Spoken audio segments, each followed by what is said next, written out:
70s and we stopped in the 80s because we wanted to focus on that period where really game began.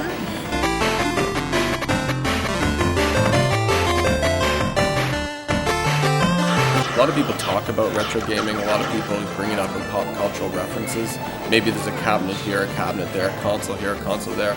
But in general, there's rarely been an exhibition that actually brings this all together in a focused way. These are the people that basically founded the way we know gaming today. And their influence, I think, has to be shown. You like that move? Things we just take for granted now, they literally created for the first time only 30, 40 years ago.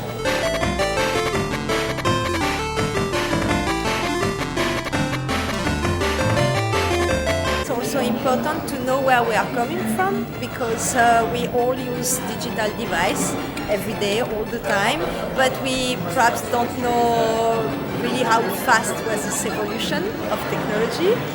And I think it's a nice way to understand that by playing.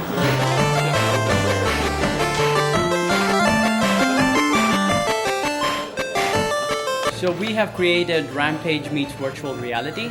So Rampage is a 1980s game. For many of those who have come from that era, they know that as the destructive game where you take on the role of an ape who destroys a city.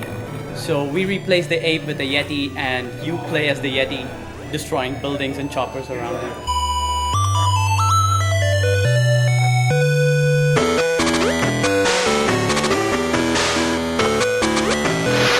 And given that virtual reality is where gaming is heading these days, we decided why not make a holodeck for Rampage.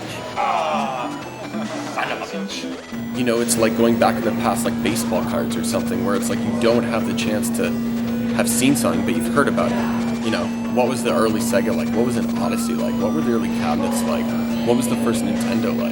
And having the chance to actually do that and play that sort of doesn't only bring you back, it's almost like a respect thing. Like, yeah, I got the chance to do that.